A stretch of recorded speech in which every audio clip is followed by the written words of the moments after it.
মাত্র 250 টাকা খরচ করে যদি ডাইনিং টেবিলের পুরা লুক চেঞ্জ করে ফেলা যায় তাহলে কেমন হয় বলেন তো? আমি মাত্র 250 টাকা খরচ করেই এই ডাইনিংয়ের চেহারা চেঞ্জ করেছি।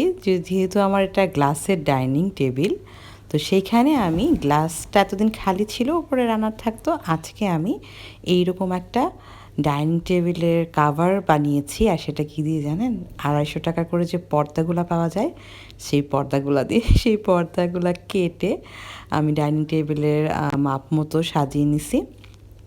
তারপর এটা ডাইনিং টেবিলে সেট করার পর ডাইনিং টেবিলটা যখন আমি গুছাচ্ছি পুরা লুকসটাই চেঞ্জ হয়ে গেছে। আর নর্মালি কিন্তু এরকম একটা ডাইনিং টেবিলের কাভার কিনতে গেলেও 800 থেকে 1000 1200 টাকা পর্যন্ত একেবারে মিনিমাম প্রাইস লাগে। সেই ক্ষেত্রে আমি 250 টাকার পর্দা দিয়ে এই যে পুরা লুকসই চেঞ্জ করে ফেললাম। এবং এইটা দিয়ে আরও কী কী বানাইছি আমি পরে শেয়ার করব। তো ফাইনালি দেখেন আমার ডেকোরেশন কমপ্লিট, এবং কেমন হয়েছে জানাবেন।